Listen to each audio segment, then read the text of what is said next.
In 1999, PC Gamer magazine unveiled their top 50 picks for the best PC games of all time, released up to that point.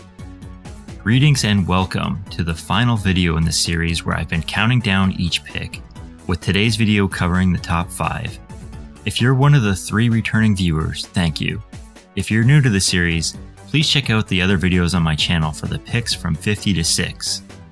In the meantime, please stick around for this video where I'll discuss the top 5, give my opinions and insight on whether I agree with the picks, and maybe share some memories and my experience with these games.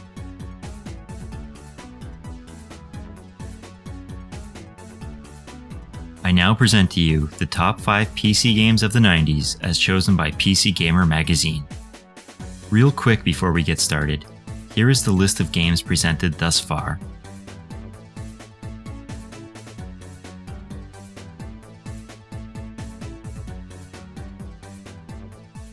Now, without any further delay, let's get started. Kicking off the list at number 5 is System Shock 2.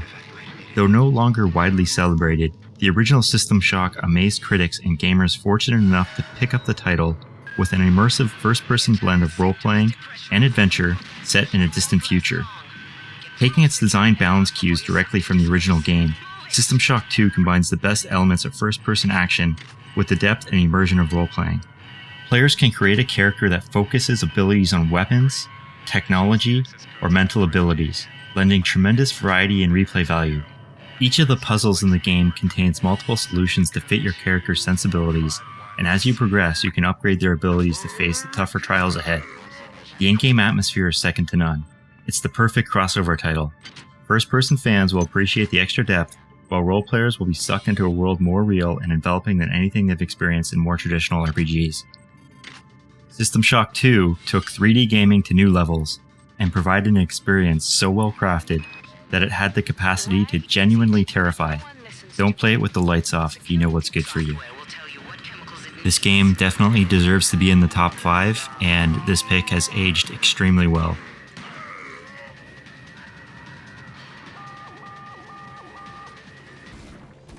Kicking off the list at number 4, Starcraft. Admirably demonstrating that it wasn't about to rest on its laurels, Blizzard Entertainment scrapped work on the initial version of this sci-fi follow-up to Warcraft 2, which looked to be amounting to little more than orcs in space, and went back to the drawing board to set about producing something much more ambitious. The result was Starcraft, a game that has since rewritten the real-time strategy rulebook and set a new standard for others to follow.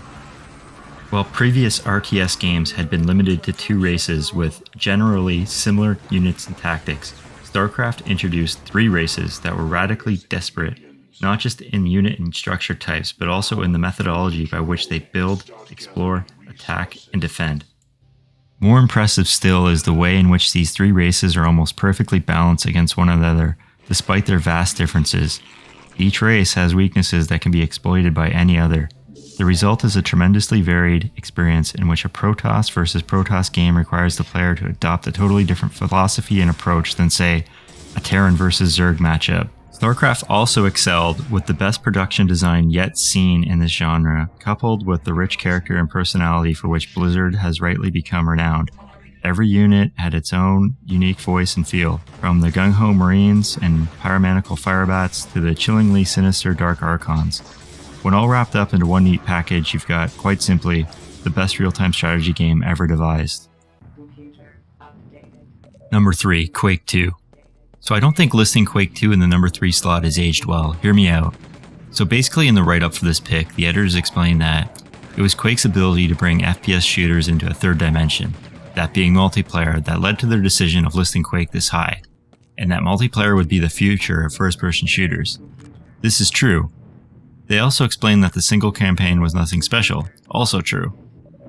Now, I didn't have a powerful enough computer or internet connection at the time to experience Quake 2 multiplayer in its heyday.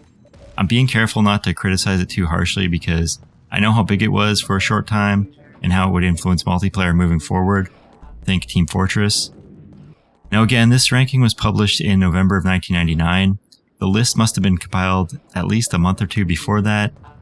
So Counter-Strike was still in beta at the time. I can't really fault the editors for missing it or not realizing the potential of how big it would become. So basically my argument is, they are praising Quake 2 on its multiplayer merits alone, and that multiplayer experience would quickly become overshadowed by Team Fortress Classic, Counter-Strike, all by way of Half-Life.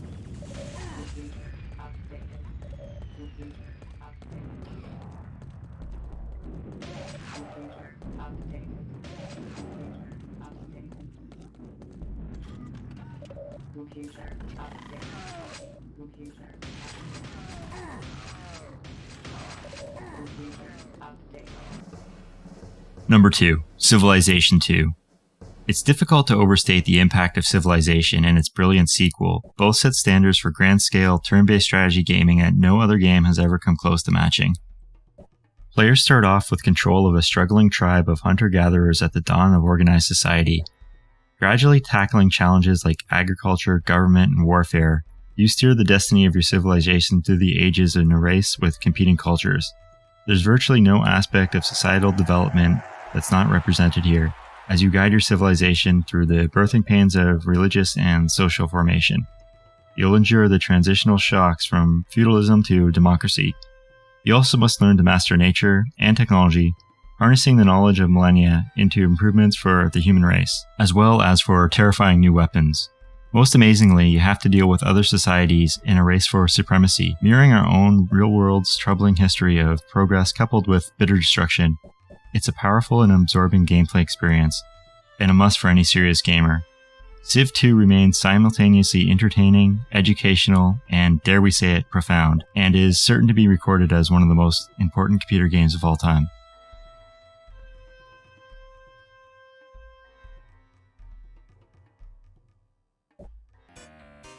And coming in at number 1, to no surprise, yes, Nightmare 3D. This is just the best game of all time. It's a first-person shooter where you're lost in a mansion shooting mummies and bats and ghosts. And no, of course, this isn't the best game. So, of course, coming in at number 1 is Half-Life. Prior to the release of Half-Life, the 3D action scene seemed to have plateaued.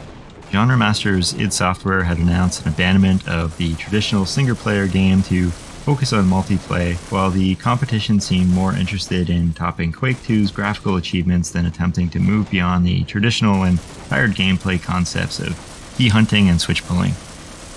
Then Valve's Half-Life arrived without much pre-release pomp and circumstance, and it changed all of that forever. Most developers working in 3D action would admit that they've had to drastically rethink their design concepts based on Half-Life's radical redrawing of the genre's landscape. Never before had a game so significantly raised the bar in terms of expectations for what action gaming should aspire to be. Indeed, the term first-person shooter almost seemed too unsophisticated and crass to do this game justice.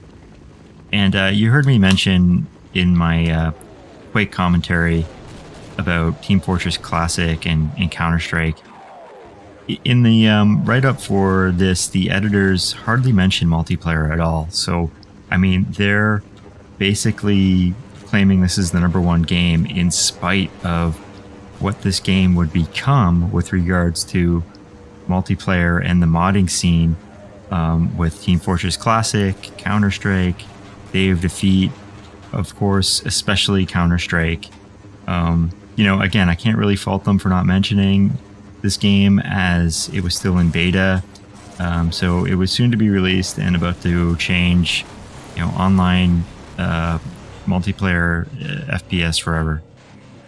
Well, I hope you enjoyed this video and this series. Thanks for watching. Take care.